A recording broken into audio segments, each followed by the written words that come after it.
Hello students, चलिए हम corporate accounting के थर्ड चैप्टर का पार्ट 2 स्टार्ट करने जा रहे हैं, issue of debentures part 2।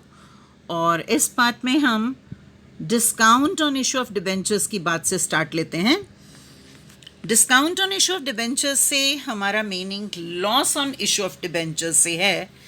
Bye discount on issue of debentures से हमारा मीनिंग यहाँ ये है, हम कहना ये चाहते हैं कि जब भी कंपनी की गुडविल बहुत अच्छी नहीं है बट स्टिल उसे कैपिटल या बोरोड कैपिटल को रेज करना है, तो ऐसे केस में डिस्काउंट के ऊपर डिबेंचर्स इशू कर दिए जाते हैं। मेन डिबेंचर्स को उनकी फेस वैल्यू से कम वैल्यू पे मार्केट में इशू कर दिया जाएगा। फॉर एग्जाम्पल, आपका डिबेंचर 100 रुपये का है लेकिन आपने उसे 10% डिस्काउंट के ऊपर इशू किया। It means against the face value of 100 rupees debenture you will be recovering, you will be getting investment of 90 rupees against 100 rupees debenture from the market. तो इसे हम कहेंगे discount on issue of debentures. तो at the time of issue of debentures, the loss on issue of debentures account is debited with the amount of discount allowed. ये company के लिए एक loss है। तो जब आप कम अमाउंट रिसीव करेंगे, डिस्काउंट का अमाउंट होगा, ये कंपनी के लिए कैपिटल लॉस है, तो इसे लॉस समझते हुए डेबिट किया जाएगा। सिमिलरली कुछ ऐसे भी सर्कमस्टांसेस होंगे जब आपने डिबेंचर्स एट पार इशू किए हैं but they are to be redeemed at premium. It means 100 रुपये वाला डिबेंचर है लेकिन रिडेम्पशन के टाइम आपको उस पर 120 रुपये या 110 रुपये देने हैं। It means you are issuing such a category of debenture in which you have to pay more. तो जो प्रीमियम ऑन रिडेम्पशन है उसकी एप्रोप्रिएशन इशू ऑफ डिबेंचर्स के टाइम से ही कर ली जाएगी और उसे भी हम कहेंगे loss on issue of debentures. So in nutshell we can say that loss on issue of debentures is discount on issue of debentures plus premium on redemption of debentures। और हम इन दोनों ही अमाउंट्स के लिए जो अपनी एंट्री करते हैं, हम अपनी एंट्री में इस डिस्काउंट या loss on issue of debentures को ट्रीट करके चलेंगे कि कैसे कैसे इसको एडजस्ट किया जाएगा, कैसे राइट ऑफ किया जाएगा। तो इसको राइट ऑफ करने के लिए क्या मेथड्स रहेंगे, क्या रहेगा, वो देखेंगे। इससे पहले हम एंट्री करते हैं डिस्कस। डिस्काउंट या loss on issue of debentures को हम कहाँ कहाँ से राइट ऑफ कर सकते हैं? तो सिक्योरिटी प्रीमियम रिजर्व से किया जा सकता है, कैपिटल रिजर्व से किया जा सकता है, या statement of profit and loss से किया जा सकता है टू डिस्काउंट या loss on issue of debentures account. ये रहेगी हमारी जर्नल एंट्री। अब बात करते हैं कौन से दो मेथड्स फॉलो किए जाएंगे whenever we have to write off this loss on issue of debentures from our accounts। तो इसमें दो तरह की मेथड्स आ जाएंगे, दो तरह की वेरिएशंस हो जाएंगी। First is when debentures are to be redeemed in lump sum at the end of the given period. At the end of the given period में लम सम अमाउंट में एक साथ हमें डिबेंचर्स को रिडीम करना है। तो फॉर एग्ज़ाम्पल, आपके टोटल जो डिबेंचर्स हैं वो 5 लाख रुपए के हैं और आपने उनका रिडेम्पशन 5 साल के बाद करना है। इट मीन्स उन डिबेंचर्स के अमाउंट का, इस 5 लाख का बेनिफिट कंपनी 5 ईयर्स तक लेने वाली है। तो ऐसे केस में जितना भी इसके ऊपर डिस्काउंट होगा, उस डिस्काउंट को राइट ऑफ करने के लिए total amount of discount divided by life of debentures in number of years लिया जाएगा। जैसे अगर 5 लाख का डिबेंचर है, टोटल अमाउंट है और उसका रिडेम्पशन हमें 5 साल बाद करना है, तो अमाउंट ऑफ डिस्काउंट को कैसे राइट ऑफ किया जाएगा? अमाउंट ऑफ डिस्काउंट 10% डिबेंचर्स हैं हमारे, तो जो भी डिस्काउंट का अमाउंट है उस अमाउंट को डिवाइडेड बाय 5 करते हुए उसकी एनुअल इंस्टॉलमेंट निकाल लेंगे और हर बार statement of profit and loss से उतना अमाउंट राइट ऑफ करते जाएंगे। This is first option. जब हमें डिबेंचर्स को, फॉर एग्जाम्पल 5 लाख डिबेंचर्स हैं, 5 साल बाद ही एक साथ सारा 5 लाख जाना है। सेकेंड केस है, सेकेंड मेथड है when debentures are to be redeemed in instalments. Instalments का मतलब है आपके पास टोटल 1 लाख रुपए के डिबेंचर्स हैं, आप हर साल के एंड में 20,000 के डिबेंचर्स को रिडीम करते जा रहे हैं। It means year two year company का यूज़ करने वाला अमाउंट कम होता जाएगा। फर्स्ट ईयर में 1 लाख रुपया टोटल है, फर्स्ट ईयर के एंड में आपने 20,000 के डिबेंचर्स को रिडीम कर दिया, it means next year company will be able to use 80,000, फिर आपने 20,000 को रिडीम कर दिया, then 60,000, again after redemption of 20,000 40,000 will be available, and in a fifth year only 20,000 will be available. So here the logic is when we are using the diminishing balance, तो हमें जो अपना loss on issue of debentures है उसको भी proportionately according to जो burden bearing capacity है उसी की proportion में हमें इस discount को भी write off करना चाहिए. तो ऐसे में loss on issue of debentures is to be redeemed in installments or by draw of lots is written off in ratio of debentures outstanding at the beginning of each accounting year. It means जो भी आपकी जितने भी amount of debentures आपने use किया है हर year में उसके accordingly आप burden डालते जाएंगे. चलिए अब हम illustrations करके देखते हैं ताकि हम ज़्यादा अच्छे से समझ सकें. We are referring to illustration number 18 from your books. Now the question is, X Limited issued 15% debentures at 94%. At 94% जब हम कह रहे हैं, it means 6% is discount. For rupees 4 lakh, ये total amount हुआ debentures का, on 1st April 2013, repayable by 5 equal installments of 80,000 each. It means we are referring to method number 2. जिसमें आपके टोटल डिबेंचर्स 4 लाख रुपए के हैं और हर साल आप 80,000 की एक इंस्टॉलमेंट को राइट ऑफ करने जा रहे हैं. Calculate amount to be written off each year. इस क्वेश्चन में हमसे सिर्फ अमाउंट पूछा जा रहा है कि हमें अपने डिस्काउंट के अमाउंट को कैसे राइट ऑफ करना है. तो सबसे पहले हम डिस्काउंट का अमाउंट निकाल लें. इस टेबल के नीचे आप देख सकते हैं कैलकुलेशन में दे रखा है कि कैसे आपने अमाउंट निकाला. 4 lakh into 6/100. So total amount of discount is 24,000. Now how this 24,000 will be written off. तो फर्स्ट ईयर में कंपनी के पास रहेंगे टोटल 4 लाख रुपए जिनका पूरा साल वो इस्तेमाल करेगी. सेकेंड ईयर में रह जाएंगे 80,000 की रिडेम्पशन के बाद 3,20,000, देन 2,40,000, देन 1,60,000 एंड देन 80,000. तो हम जो बैलेंस अमाउंट है डिबेंचर्स का जो अमाउंट है इसकी प्रोपोर्शन निकाल लेते हैं. अप टू शॉर्टेस्ट लेवल जब आप इसे रिड्यूस करोगे तो आपके पास आ जाती है रेशो 5, 4, 3, 2, 1. रेशो देख पा रहे हैं आप, थर्ड नंबर कॉलम में दिखाई जा रही है कि ये रेशो बनी हमारी. इसको हमने क्या किया है, 40, 32, 24, 16 एंड 8 इसको अप टू शॉर्टेस्ट फॉर्म हमने डिवाइड कर लिया है. अब टोटल अमाउंट था हमारा 24,000. तो 24,000 को 5:4:3:2:1 की रेशो में डिवाइड करने के बाद आपके पास इंस्टॉलमेंट्स आ जाएंगी. तो फर्स्ट ईयर में 8,000 का अमाउंट राइट ऑफ किया जाएगा डिस्काउंट का, सेकेंड ईयर में 6,400 का किया जाएगा, थर्ड ईयर में 4,800 का, उससे नेक्स्ट 3,200 का एंड लास्ट ईयर में 1,600 रुपीज़ का अमाउंट राइट ऑफ किया जाएगा. And you can very well see कि लास्ट में हमने पूरे 24,000 को राइट ऑफ कर दिया है.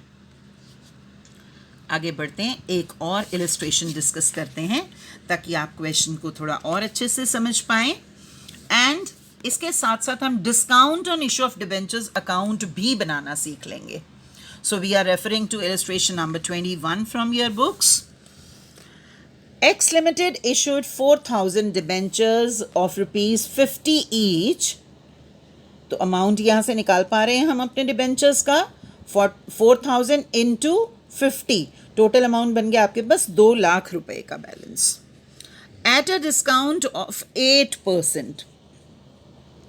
तो 8% डिस्काउंट का अमाउंट हम कैलकुलेट कर लेंगे. 2 लाख इंटू 8/100 16,000 का अमाउंट आ रहा है.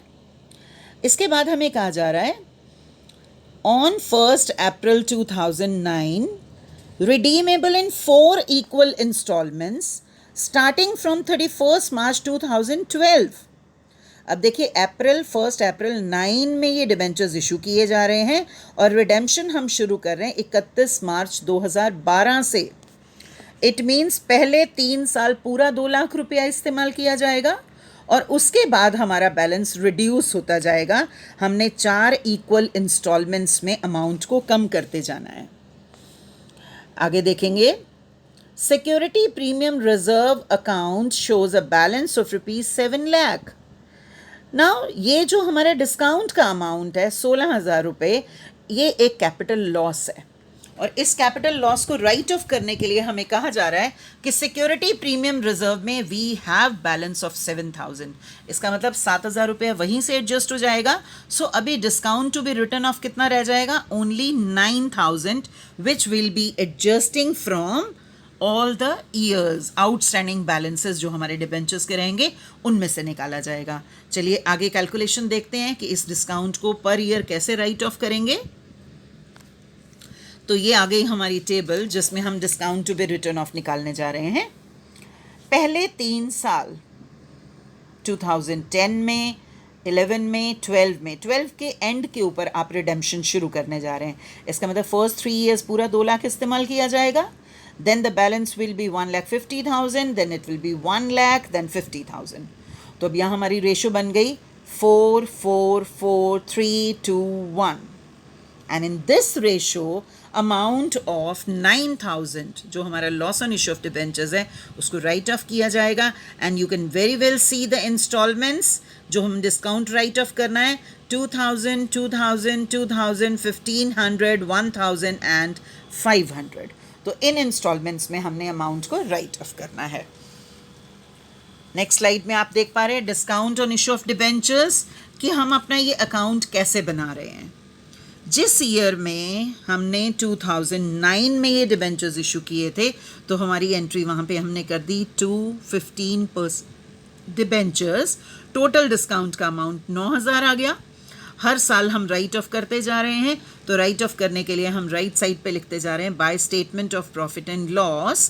पहले साल में जो हमने कैलकुलेशन की थी 2,000 राइट ऑफ किया, बैलेंस आ गया 7,000। This is balance carried down. In the beginning of next year will write it down as balance brought down. Again in next year 2,000 will be deducted and written off. तो balance इस हिसाब से कम होता जाएगा। And you can very well see कि last year में आके हमने पूरा का पूरा अमाउंट राइट ऑफ कर दिया। दिस वॉज टॉपिक हमारा जो discount on issue of debentures, और हम इसकी क्या एडजस्टमेंट करते हैं। अब हम मूव कर रहे हैं अपने इस चैप्टर के लास्ट और एग्जामिनेशन पॉइंट ऑफ व्यू से एक बहुत इम्पॉर्टेंट टॉपिक की तरफ, जिसमें हम इशू ऑफ डिबेंचर्स करते हैं कंसिडरिंग टर्म्स ऑफ रिडेम्पशन। जब भी हम अपने डिबेंचर्स इशू करते हैं तो डिबेंचर्स इशू करते हुए ही डिबेंचर्स को रिडीम करने की शर्तें अनाउंस कर दी जाती हैं और इसमें अलग अलग सर्कमस्टांसेस हो सकते हैं, अलग अलग केसेस हो सकते हैं। तो हम 5 केसेस इन टोटल डिस्कस करेंगे। सबसे पहले हम बात करते हैं issue of debentures at par, redemption at par. सबसे इजी वे, जब हमने अपने डिबेंचर्स को इशू भी पार पे किया, रिडेम्पशन भी पार पे किया, इट मीन्स 100 रुपये में ही आपने इशू किया, 100 में ही आपको रिडेम्पशन करना है, तो हमारी सिंपलेस्ट एंट्रीज हो जाएंगी। इशू के टाइम पे एंट्री हमारी बन जाएगी bank account debit to debenture application account, then debenture application account debit to debentures account. ये इशू के टाइम एंट्री हुई। अब हम रिडेम्पशन की एंट्रीज करते हैं। तो रिडेम्पशन के टाइम पे हमारी एंट्री बन जाएगी debentures account debit to debenture holders account, debenture holders account debit to bank account. तो ये हमारी रिडेम्पशन भी हो गई। अब हम इसी को एक इलस्ट्रेशन के पार्ट के साथ डिस्कस करते हैं। इलस्ट्रेशन नंबर 17 का पार्ट ए लिया है हमने, so that you should be able to understand कि इसकी हमने पोस्टिंग कैसे की। तो एंट्री कैसे बनी हमारी, a debenture of ₹1,000 issued at par, redeemed at par. तो 1,000 का डिबेंचर है, 1,000 पे ही इशू किया, 1,000 पे ही रिडेम्पशन करना है। तो इशू के टाइम हमारी एंट्री बन गई bank account debit to debenture application and allotment account 1,000, debenture application and allotment account debit to debentures account again 1,000। Redemption के time debentures account debit to debenture holders account 1,000 and debenture holders account debit to bank account again 1,000। तो ये था हमारा सबसे simple case. अब हम चल रहे हैं अपने सेकंड केस की तरफ, when debentures are issued at premium and redemption is done at par। हमने डिबेंचर्स को इशू फेस वैल्यू से ज़्यादा पे किया, लेकिन वापसी पे हमें उतना ही पैसा देना है जो 100 रुपीज़ का अगर डिबेंचर है फॉर एग्जांपल, तो 100 ही वापस करना है हमें। तो ऐसे केस में इशू के टाइम पे एंट्री क्या बन जाएगी हमारी? Bank account debit to debenture application and allotment कर सकते हैं आप साथ में।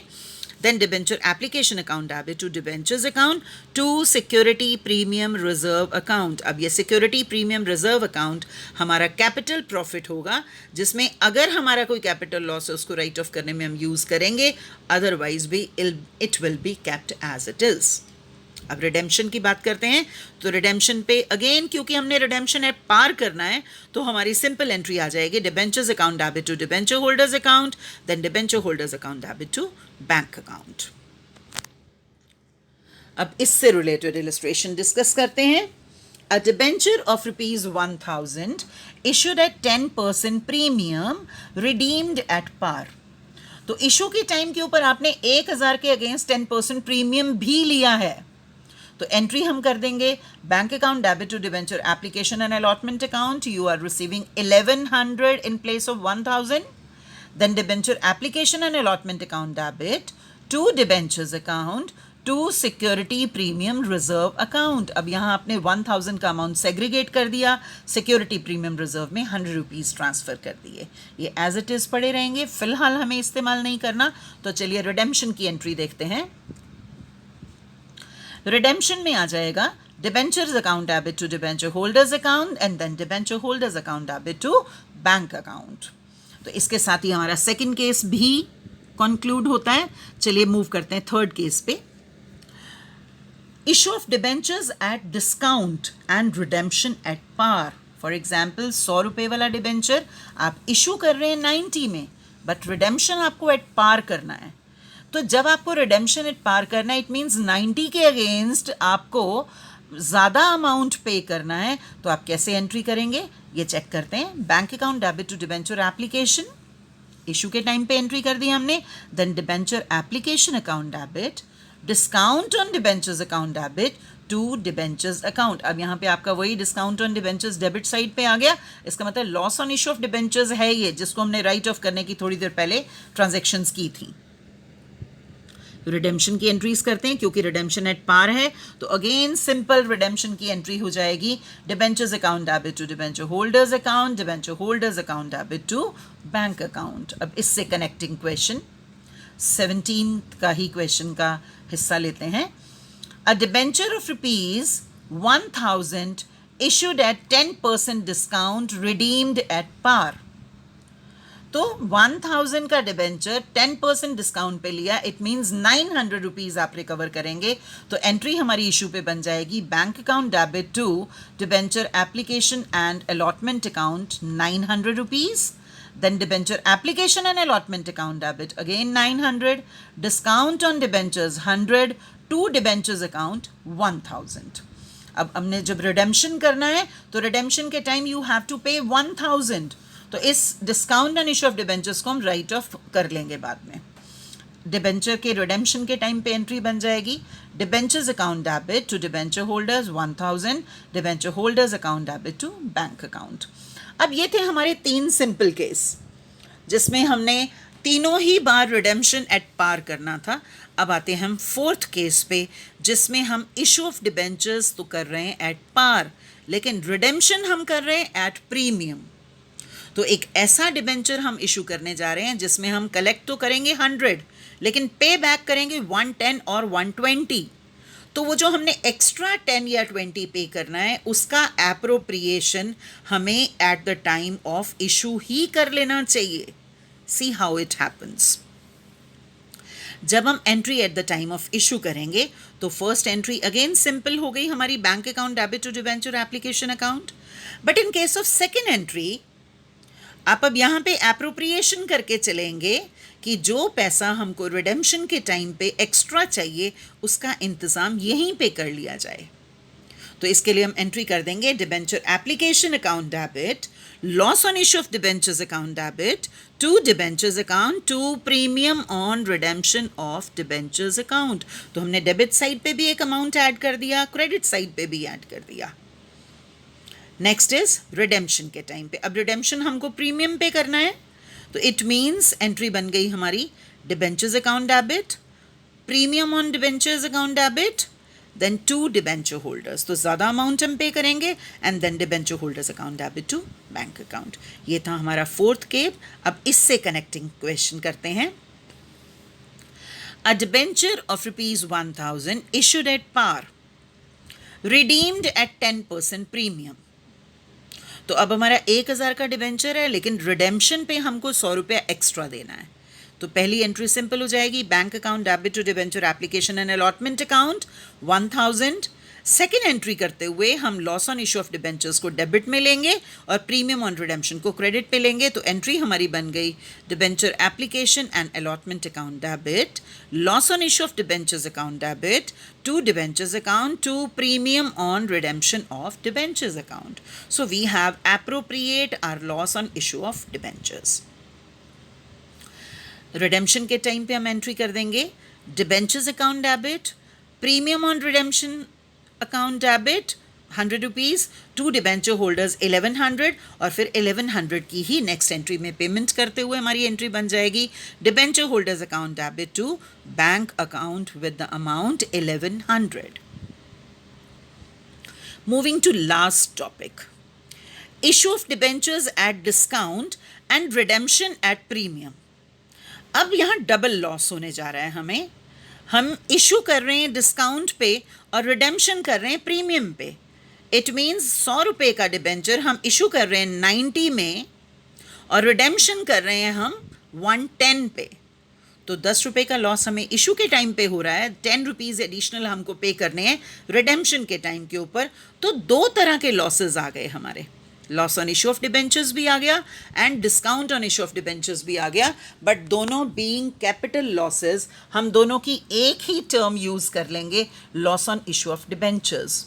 और इशू के टाइम बिल्कुल एग्जैक्टली पिछले केस की तरह ही हमारी एंट्रीज हो जाएंगी, bank account debit to debenture application account, then debenture application account debit, loss on issue of debentures account debit. और इस loss on issue of debentures में आप दोनों अमाउंट्स डाल देंगे, डिस्काउंट वाला भी और प्रीमियम ऑन रिडेम्पशन वाला भी, to debentures account to premium on redemption of debentures account.